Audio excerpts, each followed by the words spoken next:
Welcome to the Vault Podcast. We are your car culture cultivators. I'm Sean. I'm Joe. I'm Vijay. Hey, how's it going? What's up, guys? Nice to see you. Good to see you. Virtual fist pump to VJ. We got a great show in store for you today. I'm excited about the topics. Joe, why don't we go ahead into it? Yeah, so without further ado, we'll go into our weeks. My week's been kind of like pretty hectic, but before we get into the week, I wanted to announce two different events happening very, very soon. So first is April 26th. We have Cars and Culture at St. Mary's. VJ made the artwork.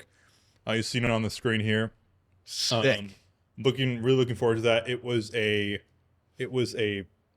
grind to get this to happen at St. Mary's again. We're doing four events on the campus this year, and we're very thrilled to do it. So looking forward to that. And yeah, it's going to be a good time. We're going to hopefully reach out to the BNWCCA and a whole bunch of other groups to make this one a really big show. We're in a new parking lot this year, which is going to be a cooler, more photogenic parking lot. So that'll be a lot of fun. But yeah, that's event number one. And event number two is a Valt. And on that note, real quick about this poster, this has got to be probably one of my favorite posters that I've seen VJ do.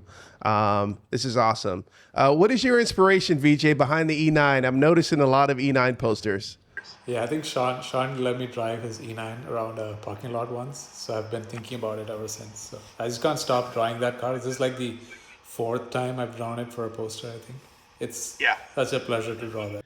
It's definitely always a favorite amongst our Vault members out there. So very cool. Nice. Yeah. And so basically a week after that, I won't be here, unfortunately, but we're partnering with Worn and Wound, who's doing a wind-up watch festival in San Francisco that weekend, May 1st to 2nd. And on May 2nd, we're going to be doing an open house at the Valt warehouse, and it's going to be a lot of fun. So if you're not familiar with Worn and Wound, it's a watch publication similar to Hodinkee. They sell watches. They feature a lot of interesting pieces. And so, yeah, it'll be a lot of fun. Think tiny car show, but watch themed. We're going to have a very, very curated selection of cool automobiles. They're going to have watches and straps and like flashlights and a whole bunch of other interesting knickknacks for sale here. Drinks are going to be available. Food's going to be available. Swag bags are going to be given out to the first 25 or 30 people that show up. And members, of course, members get that stuff also.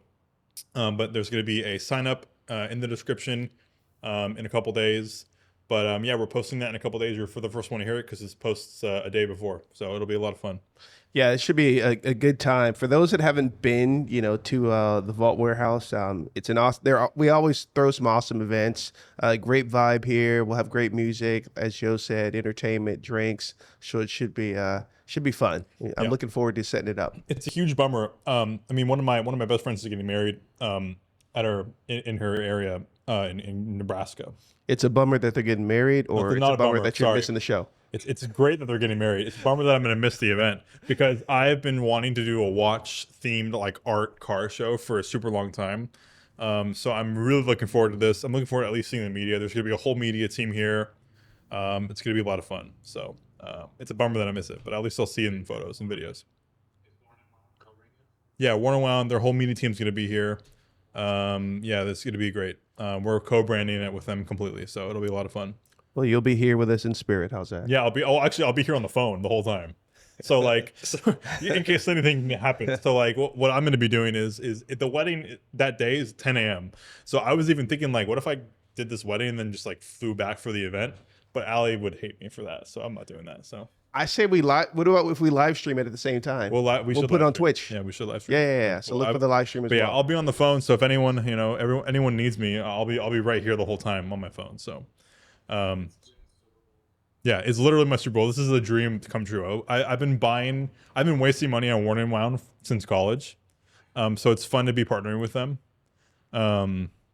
So I'm looking forward to this. It's a massive L that we'll do it again next year. So I'll be there next year, but unless another person gets married. But so does Worn and Wound, do they sell like specific brands? Are they all brands? Are they like secondhand market? So they're not secondhand market. Actually, I think there's a huge opportunity to do secondhand. We can talk about the off air because I think that's a huge opportunity that maybe they're working on. But they do a lot of like new brand, like so they sell like Oris, they sell Timex, like a bunch of different brands. Like it's too many to list, but they're going to be bringing a multitude of brands to sell. They also sell watches. Some of them are proprietary. Some of them are aftermarket. Trinkets, like big, they're into flashlights and pocket knives and all that. It's basically men like eat everyday carry stuff. Okay. Okay. So it's a good time. It's an addicting website. If you're into watches, it's like really hard to not read that stuff. So it'll be a good time. So I'm looking forward to that. So April 26th for St. Mary's and May 2nd for the Worn and Wound partnership open house. So more on those later as they develop, but everything is ready to go for those. And so yeah, so my week in transitioning, my week has been kind of just like sporadic. I'm not sure if I'm like burning out a little bit just from working so much because I've been doing like 12, 15-hour days for like 2 months. I've been doing a little bit less work, which I think is by design because I'm like trying to like spend more time with baby and everything. But it's weird. Like I don't know if it's like a dad thing, but it's weird not working. Like I feel like I should be working. So I've been it's been like a weird chaotic feeling. Like I feel chaos in my body. Yeah, no, that grind is real, especially with you being a new father. Is like, Yeah. I think we had this talk before about like that whole sudden what is it like that that instinct kind of Yeah. kicks in where that Oh, like yeah. survival, right? Yeah. Like, Yeah. So when I'm not working, I start going crazy a little bit. Yeah. So like I've been a little bit crazy and like, but the past 2 weeks have been kind of like a little bit of a burned out feeling. I've been in the S211 E320, which is the silver Mercedes wagon that I sold to my dad for the past week, just because I've been too lazy to get to like switch cars. And it's crazy how shitty that car is. Like I love, first of all, I do like the car. It's like a good car to put miles on. It's a good beater, but yeah. that car has 229,000 miles, and it's amazing how much less of a solid car that feels like versus my W124 that has 240,000 miles. You could really tell the engineering. So like that's the only Mercedes that I've ever had with high miles that feels like it has high miles. Like it feels tired.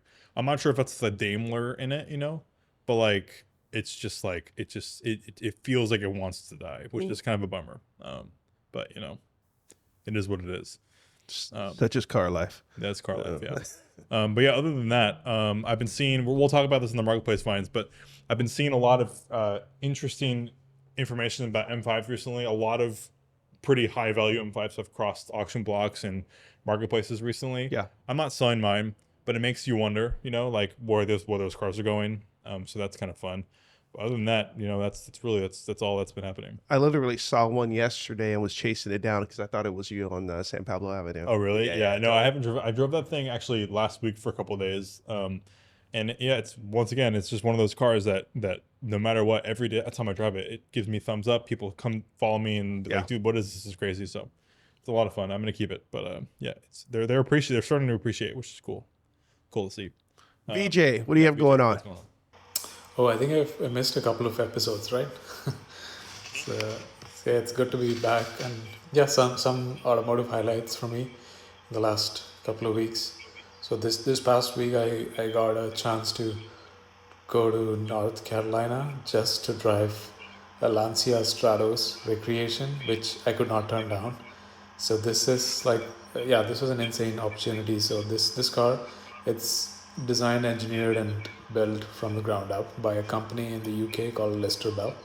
So it's like a faithful one-to-one reproduction. It's not a resto mod of Lancia Stratos rally car from 1974. So that was really cool to drive it in some of the best roads of North Carolina for a whole day and take some really good photos, because the owner was like extra keen and eager to make sure the car was seen in its element. So he found a bunch of biking off-roads and other kind of off-road stuff where we took it and he just like properly sent it in every direction, skidding and drifting and spinning and throwing all sorts of gravel and dust. And I think it was one of the best actual automotive shoots that I've done. So I'm like super excited to feature it on Autobahns and show the photos and my impressions from that drive. So that was like probably one of my top 3 cars and automotive experiences overall.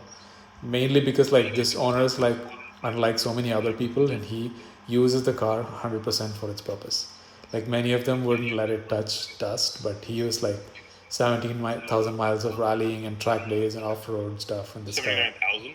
17,000. It's only two or 3 years old, and he's done 17,000 miles in it through rallies and track days. So that's how cool he is as an owner, and he was super keen on letting me drive it and yeah, get my thoughts on it as well. So that was a super nice highlight. And I came back, and then this morning when I checked my mail, I was pleasantly surprised to find a nice leather jacket, which is like an iconic Porsche collab with a luxury fashion designer called Amy Leon. I think Amy, I forgot its name, but it's like a famous luxury fashion designer which had a collab with Porsche for the 993 generation. And it's like a jacket that is based on that. So Nice. Did you ever- Did they send that to you, or did you order it? someone just sent it to me as a surprise. Nice. Did you find out who it was or just random? Yeah, I just found out like someone had asked me for my address like 2-3 months back, so I kind of recalled that.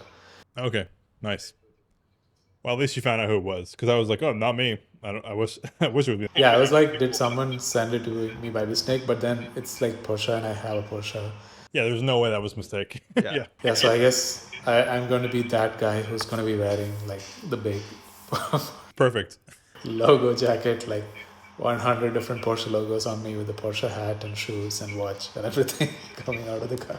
Joe, I think you and I need ponytails too, so we can have our own fan club. Yeah. I'd we need long flowing locks, so if I like could handle like growing hair out, I would. But I get so crazy if my hair just turns into like a puff ball. So it's like impossible to. yeah. I would never get a ponytail. It would just keep going upward. So I'd probably look like was that Lieutenant Worf from Star Trek with just the whole, it would just grow in the back. yeah.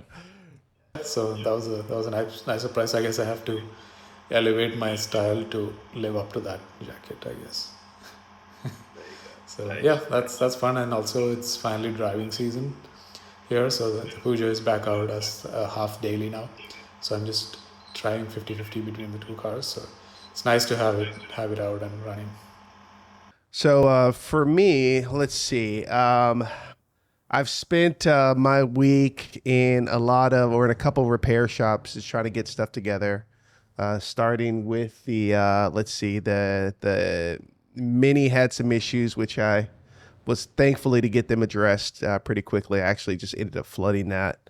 And again, the damn Mercedes. When you start customizing, or when you have other people customizing cars and fabricating pieces, and when those pieces break, and when somebody else gets a hold of it and they're trying to figure out what that work is, and it just creates a whole bunch of light delays. My guy did a wonderful job, who originally did all the work on it, and he warned me about the brakes, and they just came up a little bit faster than what I thought. So we're still in the middle of that repair, but there's some fabrication that we have to do. We're probably looking at another maybe couple weeks, so I should have it.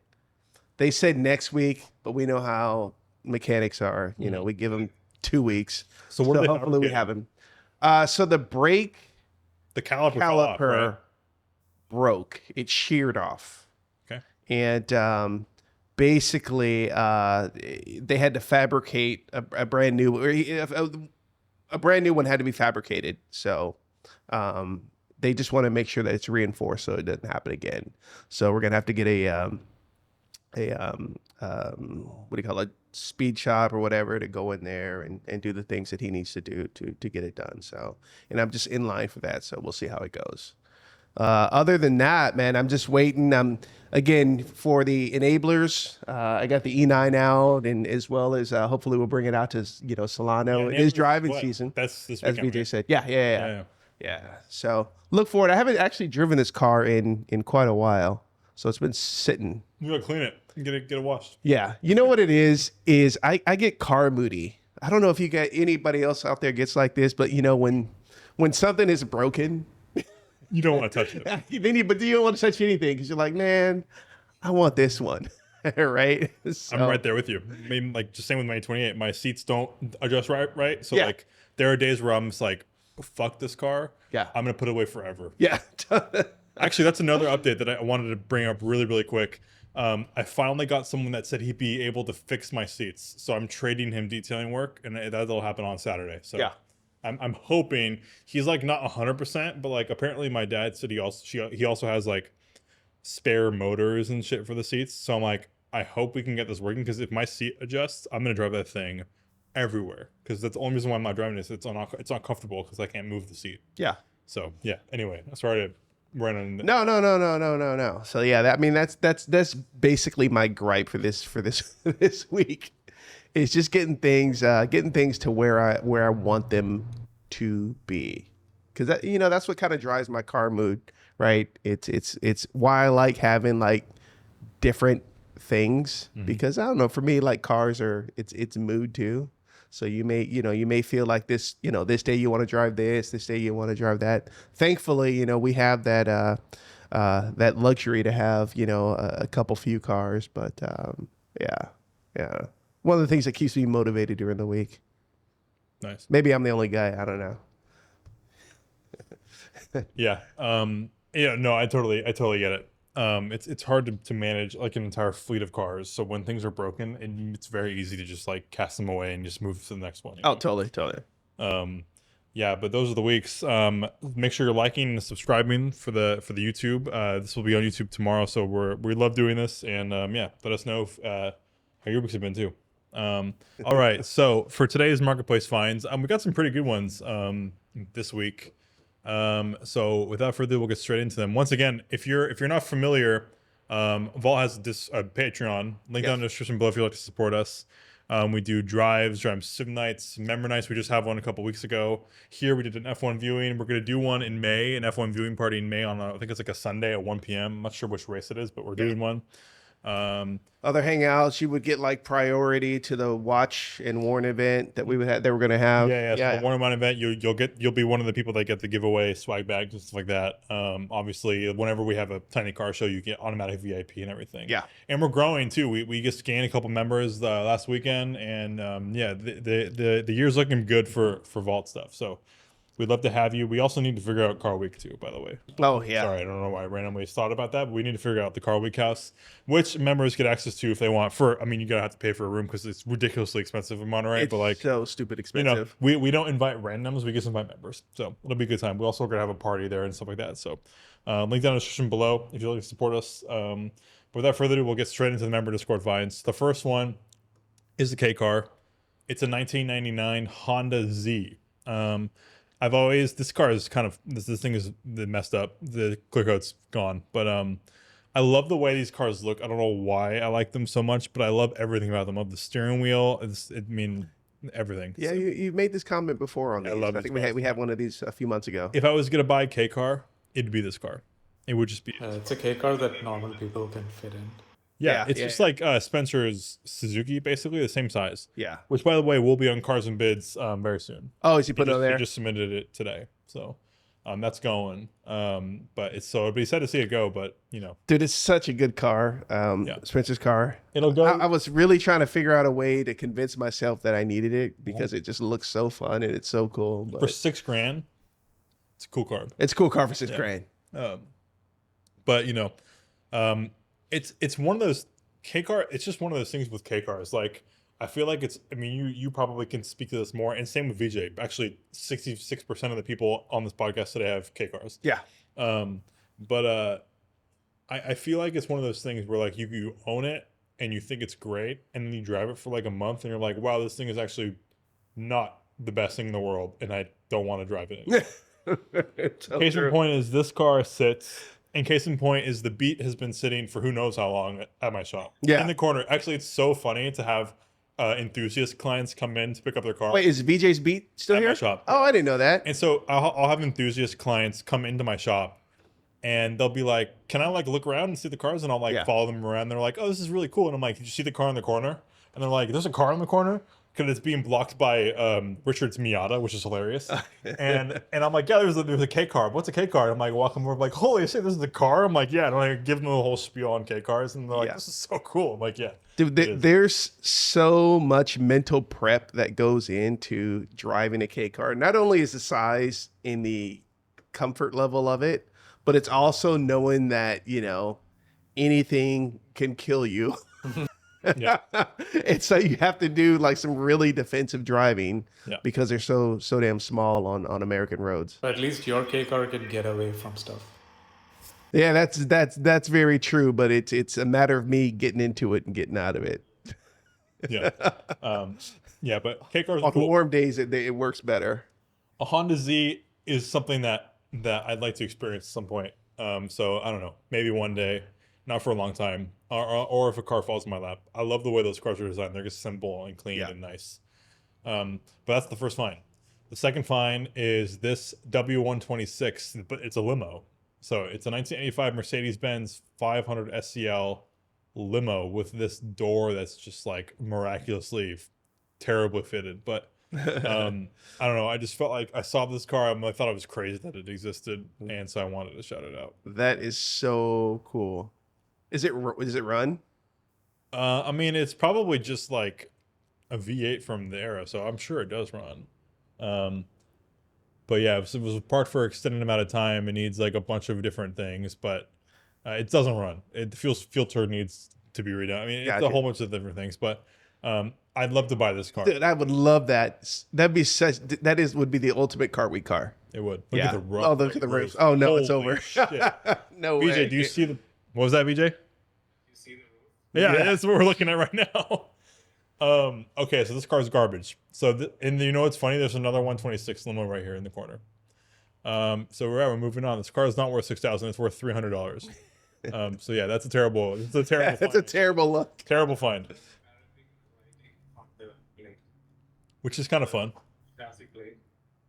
Oh, yeah, you know what? You're right. It's like a rare. Oh wow. Okay, so this is kind of fun, but like, this car is absolute. It's Trash. garbage. Yeah, Trash. 700. Chop this $6 off. $700. Okay, so the next find is actually, we'll go through some rapid fire ones first. I posted this mostly because I thought the price was hilarious. I needed to edit the email out. But I need to. So basically, this is a 2024 Porsche 911 ST. I just think like when you're trying to sell a collectible modern Porsche for $738,000, Maybe Facebook Marketplace is not the place for it.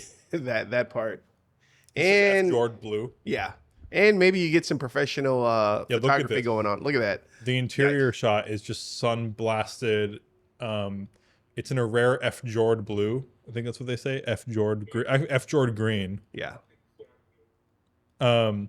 It's blue for those wondering, but you're not highlighting the color. It's just, this car is great, obviously, but like 700. I don't know. You could buy so much for $700,000. Yeah. That looks like the person that got caught maybe with his pants down during the buying season or buying market when these went absolutely crazy. Yeah, I mean, It's they were probably. they were popping. Yeah.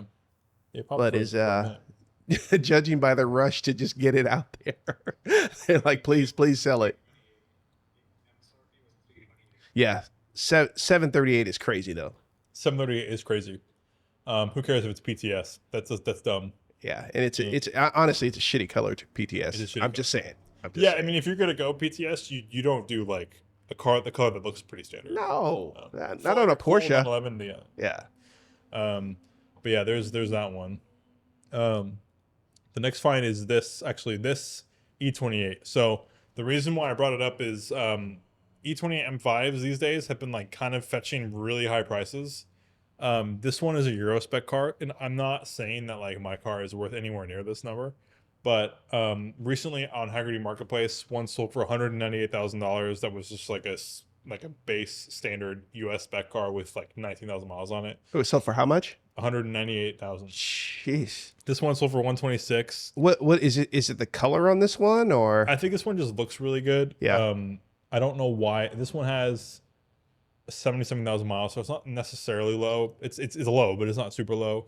It's really well done. The M-Tech body kit is not standard because this is not a body kit you got on an M5. This is just M535 stuff. So the car's been modified. Yeah. The wheels aren't also not standard. So it's an interesting car to like compare off of. But like $126,000, I feel like these cars are like kind of starting to like show themselves a little bit. Yeah. Um, That's a crazy price. yeah. Was it black only in the US? Yeah, black over tan, and there was like Yeah. 30 of them that you can get black interior on. So the color option is there was no option to choose colors for E28s in the US. There was like 1,200 of them that sold in the US, and the rest of them went to Europe. They're cool cars. I'm not really sure if they're worth $126,000, but I mean, it'd be great for me. I You're feel like but okay, I'll Yeah, me- roll with it. I think I valued my car at like 35 to 40. So it's still, even with this number, I think that's probably where we're at. But it's cool to like drive a car that people think is expensive. You know, Yeah. it's kind of nice, and it makes sense. These cars are really cool. Like when you drive them, they're still untamed. They feel like they were just starting to figure it out. So like, it's a cool car. So I'm happy to see these starting to get appreciated. I think they're gonna have a moment in the next couple of years. So I'm keeping mine. So Yeah. I mean, it's a good car. You know what I find is I keep up with a lot of like the car YouTube and even the the junk stuff. And I think even across the board, I think there's becoming a new appreciation with some of the classics, right? I think with just some of the modern cars, I think it's just easy to get burnt out because how fast do you really need it to go, right? Mm-hmm. What other modifications can you really do to it? Yeah. Not a whole lot. Yeah. But the possibilities are endless, especially when we're getting into these old BMWs, old Mercedes, some of these old Italian cars. Yeah. Yeah. And it's an interesting one because like modern cars these days, like who knows what's going to happen to them in the future like this, like 30, 40 years from now. Will they be like considered at all collectible, or is it just like Yeah. it should go away with I'm very interested to see like when Enzo's like 29, like what does that market look like? Yeah. Like are they still looking for like vintage, like like 2025 cars that are like back in the day when there was still some feeling to them, or Yeah. like is it just like is that whole thing gone? So Yeah. I'm interested to see. We won't know until it happens 30 years from now. So but Yeah. great result for this. I think it's I think it's kind of worth it. It's a cool car, but Definitely a cool spec. yeah.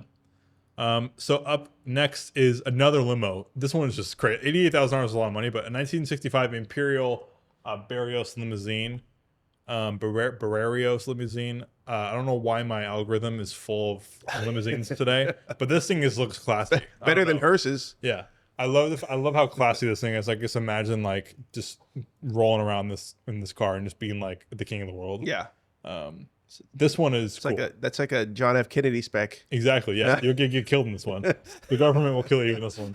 So allegedly, maybe, who knows? But yeah. So 110 built for the U.S. government actually. So probably was. Yeah. It probably was. 65. Yeah. Damn, well, absolutely. Yeah, who knows? Maybe It's definitely Kennedy spec. maybe pre-assassination, right there. That's probably why it's worth some money.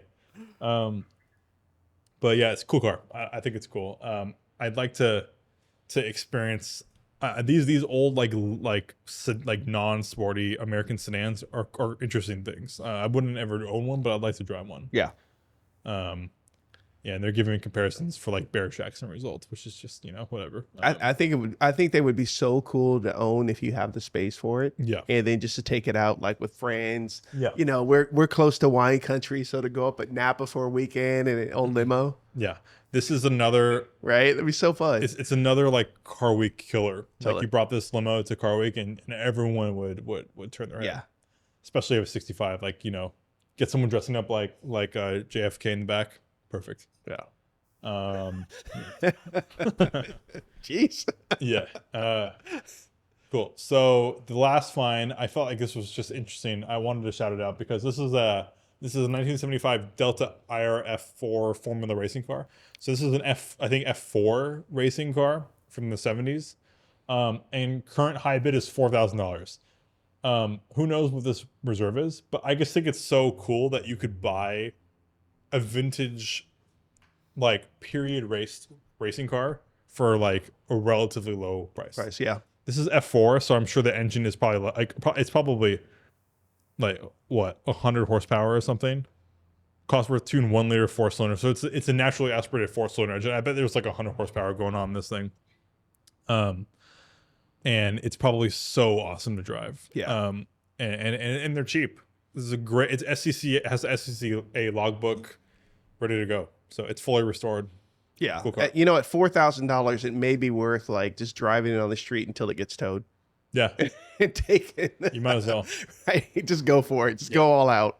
It's an interesting car for sure. It's cool. I just wanted this is a quick fire one. It's just an interesting thing that Cars and Bids is selling, and I didn't know these were so cheap. I mean, F1 cars of this period are going to be priceless. Yeah. So like an F4 car, not the same, but like kind of close-ish. It looks, the body one looks sort of like 70s and Yes. Yeah, I'm sure like it's not that far off. it looks a lot like 70s. Yeah. Mm-hmm. So I personally think it could be a good bang for buck for racing driving. You could get this into you could probably get this into Car Week. Yeah, which is cool. It looks like it recently raced too. Yeah, recently raced. You could probably get this into vintage racing for like Laguna Seca during Car Week. You look like a hero in this thing, Yeah. So I hope I'm interested to see what it goes for. 4,000 with 15 hours left. Maybe it goes for maybe it hammers at like 15 in max. Which I guess it makes sense if it's like a race car that has like 100 horsepower. Not much you could do with that. But my God, the Well, and if it has simplification history on it too. But yeah, it has some. It doesn't have like a lot of history, but it has some history, like a couple races. Yeah. But vintage period races, So nothing I really. love that driver. Yeah. That driver's name. It's worth it just for that. Exactly. What is it? Happy Doodle. Happy Doodle. Yeah. Yeah, that is worth it. So yeah, those are the marketplace finds for this week. Once again, link down in the description below. If you'd like to support us, you could add to these. There are some members that aren't members of Discord. If you're listening to this, join the Discord. It's free for members. So I'll post a link in the Patreon for that. We'd love to have you contribute to this. It's a lot of fun. And that's also where we communicate a lot for like drives. And when we're actually on drives, we'll message people if like someone gets lost or something, or for like we're meeting up at a different spot. Yeah. We'll message in the Discord. There's some cool banter in there. There's also, more finds, hookups, the whole work. So it is a cool representation of car culture. Yeah, that goes on. It's a good time. It's a good time. We'd love to have you. But without further ado, we'll get into today's main topic, which is the best price range for an enthusiast car. So I was thinking about this on the way over today, and I was wondering, just like most of the thing about this 911 ST, which is $750,000. Yeah. Like, what does it take to buy an enthusiast car that does it all? That is, what's the lowest price for a car that basically does it all in the enthusiast world, where you can get a nice car show car, a great driving experience, a car that is looked at by other enthusiasts, like that's a great find, all that stuff. I'm wondering what the best price range for that is. It's like, so for viewers to start searching for that kind of result. Yeah. So for me, I mean, I could name quite a few cars in my price range, but I'd say around like that $35,000 to $50,000 mark, or 30 to 50,000. I just actually had this question the other day. One of my friends was asking me, he was gifted a Miata from a friend, and he just enjoys it. He's like, what else should I get? If I'm looking to upgrade or whatever. And I'm like, well, what's your budget? He's like, well, I want to stay, under six figures. And I'm like, well, there's quite a few cars. And I said, especially with that $35,000 to $50,000 price range, I'd be looking at it, an M2 comp. I'd also look at a S2000, which we've talked about, beforehand. If you want something classic, get a nice like BMW 2002, somewhere around there. I mean, I don't want to steal all the cars in my price range, but that's kind of what I was thinking. Yeah. Just great cars that you could enjoy the drive, bring it to a car show, and relatively keep value in the car as long as you kept it up. Yeah.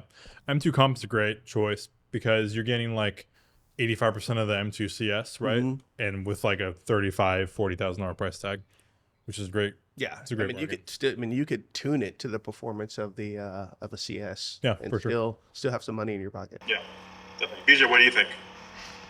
Yeah, I think in the same price range that Sean mentioned, so like maybe 30 to 45 range. I think I have a couple of cars that I've personally been looking for. So one is circa 2008 Aston Martin V8 Vantage, which is pretty underrated for the value that it offers, and you know, um, Those have come down that much now. Oh, yeah, yeah, 50 grand. yeah. Wow. I got a friend who offered me one for 30,000. Oh my god. Oh, you should have bought that. Yeah, I mean it's still with him. Like he's gonna keep it for another few months if I can buy it.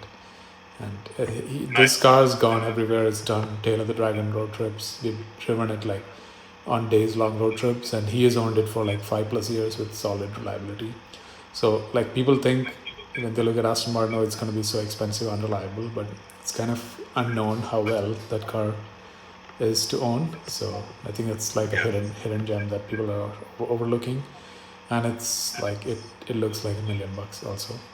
And like the other end of the spectrum would be like in that same price range would be a really nice example of a Alfa Romeo Giulia GTV or 1750 from the late 60s, early 70s. So those they made quite a lot of those, and they drive like a dream, and everyone loves to look at them. Also, and they're pretty simple to own and keep them running, except for the tuning of the carbs. So that's like a really nice classic choice for sure. And under 20,000, I think like 15 to 20,000 range 987s are a good choice to because of the amount of car and experience you get out of it. Yeah, I think those are some nice choices. Yeah. Yeah, yeah. If I were to sell the E20 M5, the Aston Martin V8 Vantage is like the only car that I would consider. Well, one of the it would be either that or like a cheap Ferrari, like a 456. So that is the car I would love. I'm actually detailing one this weekend. He's dropping it off on Friday, and I'm getting to spend the whole weekend with it, which will be fun. Nice. So yeah. If you don't mind like flushing down $15,000 down the drain, you could just get like a Quattro 45, the world's nicest Quattro 45, and drive it till it blows up. Yeah, it's true. Yeah, that's a nice experience. I always say like the best, I think, all around enthusiast car period is probably like a Lotus Elise, which is like a 50 grand. If you spend 50 grand, you're getting a car you could bring to car shows. Most people are like, that's cool. You could drive the shit out of it as a Toyota engine. Maintenance is low key. If you dent the clamshell, it's over. So don't do that. Yeah. But like the car itself is exotic looking. People think it's like super expensive, high everything. Like the materials inside feel sporty. Yeah. The car is no nonsense. That's the car I would choose. Nice. What about a Porsche too? So a Porsche 997 Carrera S is probably around that price range. Yeah, that would get back by 997.1. 0.1. Yeah, definitely. Right, because 0.2s are more. Yeah. Yeah. 997.1 is it's a good, sweet spot. That's a good. I think just like every other IMS car, like I think a 997.1 is fine. You just buy it. I think the IMS situation is overblown. It's way overblown. Even a 996, like a base 996, like a really nice 996, probably a great experience for 25, 30 grand. Yeah. I think you're getting most of the 997. The interiors of the 997 is exponentially better. What's crazy is, that car is damn near 20 years old now, and people are still like worried about an IMS failure. Like the car's 20 years old. Yeah. If it was going to happen, it was going to happen. Yeah. I had a 1998 Boxster. Yeah. Exactly. Oh. Yeah. You need to move. I mean, low mileage is never a thing that should matter unless you're collecting cars. And like the wrong answer in terms of like value for money, I would say this might be ironic, but anything like an air-cooled 911, which has basically like tripled in value in the last 10 years or so, although they made like 1 million of them, but still they've been going up and up like 50, 60, 70 for the kind of experience they give, I think they're very much overpriced, and they're like not the correct answer for this question in terms of. Yeah.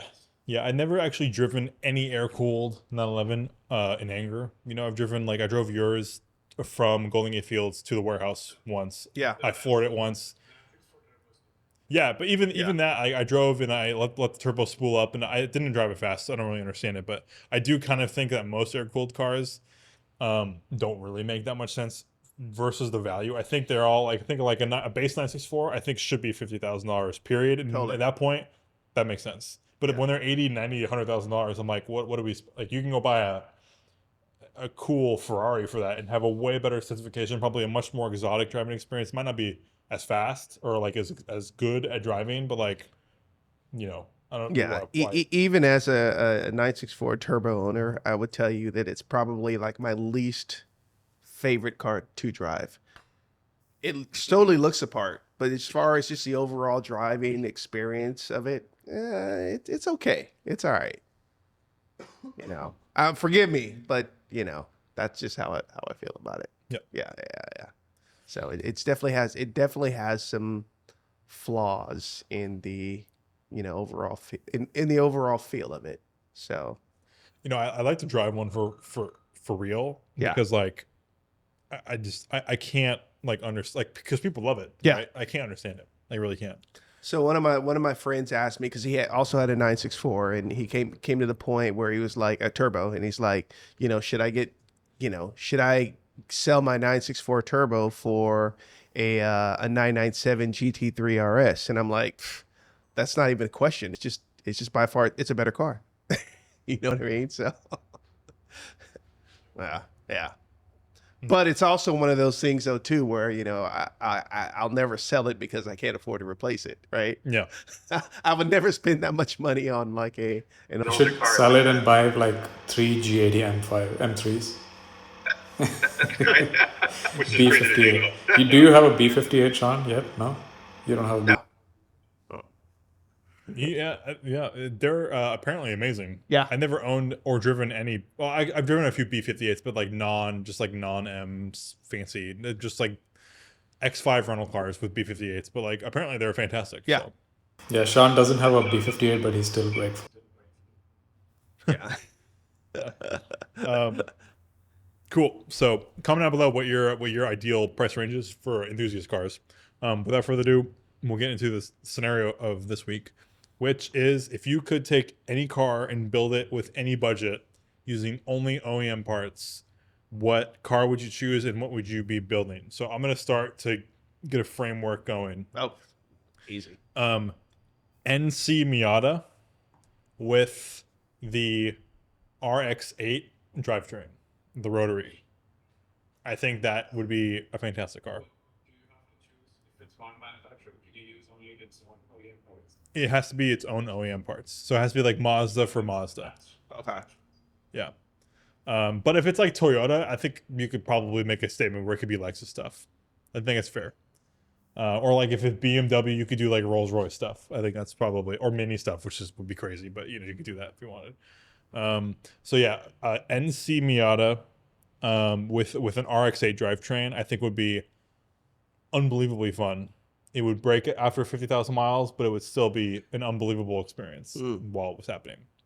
So that's my choice. What about you, Sean or BJ? BJ. I think a couple of answers come to mind. So one is that's already been popularized by OTS recently. So they bought a 1 of 500 CLK Black Series and they swapped in all OEM Mercedes manual transmission, added a clutch pedal to it and made it a 10 on 10 car because when it came out, it was like, amazing in every way except it was held back by the automatic torque converter transmission. So yeah, they fixed that and made it OEM manual transmission swap with Mercedes parts and everything. And it's done by this guy in Nashville called Quick Classics, who's like an extremely ingenious guy in the Mercedes space. So he brings together like old Mercedes with newer AMG powertrains, and he finds the greatest hits albums of Mercedes combinations. So I think it's like he's got a lot of good answers to this question, like the CLK Black Series manual swap. So that's one. And uh, so, one other thing was like when I was comparing Miatas and BRZs, I found that the BRZ is a car that you can have as your only car, because the trunk, if you lay down the back seats, you can fit in four tires in there and like carry a lot of good stuff. And what if the BRZ could go even further and be a hatchback? Or like, what if there's like a BMW hatchback called 128, or in Europe Yeah, there's a BMW hatchback, right? What's the name of that? a 128i or a 128D, Yeah, yeah. the So one what if series. the BRZ came with a body style like that? So it would be like a GTI competitor, but it's actually a rear wheel drive, and it's got that whole fun factor and still the hatchback practicality of a GTI. So I think that would make the GTI like the unbeatable one car solution at its price range. Yeah. So basically, like a Corolla hatchback, but rear wheel drive with GR with a flat four would be really cool. That'd be a great idea. Even a Corolla hatchback with a flat four and all wheel drive would be really cool too. Hmm. They're never gonna do that, but it would be pretty cool. I mean, I guess they do with the GR Corolla, but like, I kind of want like a naturally aspirated version of that car because I think the turbo is cool, but like You can still do when like you're a like 70-30 split in that car as an option in the settings. But yeah, the full rear wheel drive BRZ feeling would be even better. yeah, that's a good one. Um, what else? Any other cars before we send it to I the mean, chat? I'm kind of old school with mine, so in the spirit of VJ's poster in our themes for this month, I would definitely go with an E9. Drop an S38 in there, Oh, that's so classic. and Yeah. just build the shit out of it. Yeah. Yeah, I actually, when I was a kid, when I was like maybe like 10 or something like that, there Yeah. was a car that came to Car Week at Legends of the Autobahn that was an E9 with a S38 in it, Yeah. a 36 or whatever, a 38. Um, and I remember my dad like loving the car, and I like it was for like probably 10 years. It was my dream car, like my like literal dream car Yeah. was a silver E9 with an S38 with a red interior, Yeah. because mostly because my dad like ingrained that in me. That was a cool car, but like that's like the best of best. And I want full blown like race car, full blown like Batmobile Yeah, race I car. mean, you could build those S38s. Like you have, it's like an air cooled car. You have to spend a lot of money for Yeah. it. But like those, the M, I think it's an M. I don't think it's an S38 and an M1. I think it's like an M88. But like in the race cars, I think it's like an M90 or something. But they're the same basic engine, and Yeah. those engines are pushing like 450 horsepower Yeah. naturally aspirated. Yeah. So if Perfect. you spent like 200 grand on on an S38, I'm sure you can get like 400 horsepower out of it. Before crank, and like probably be like revving at 9,000 RPM. Yeah.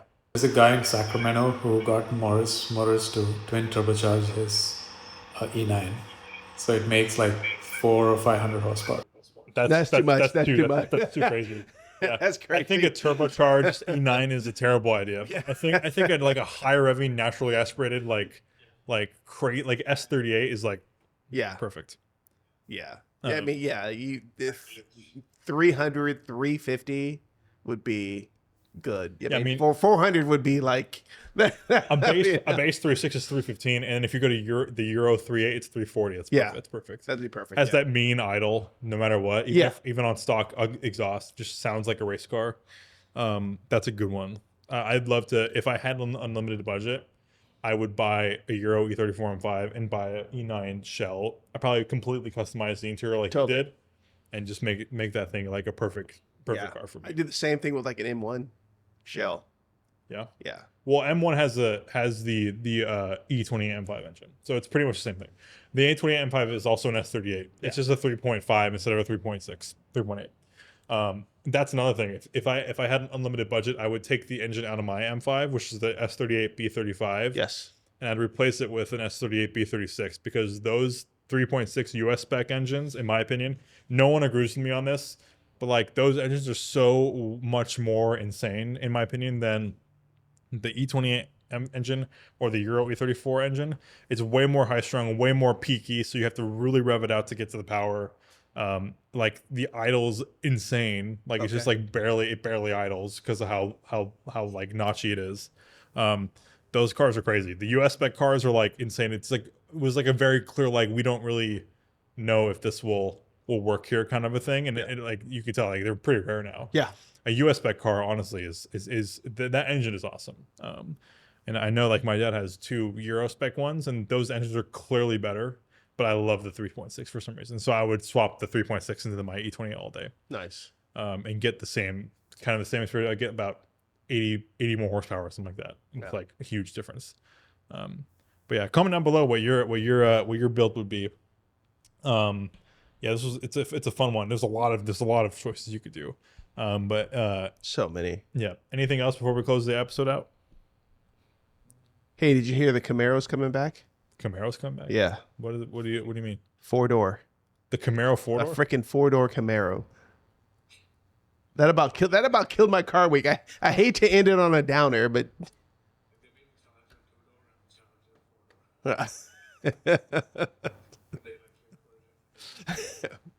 Oh my god. I don't know if this might be a April Fool's joke.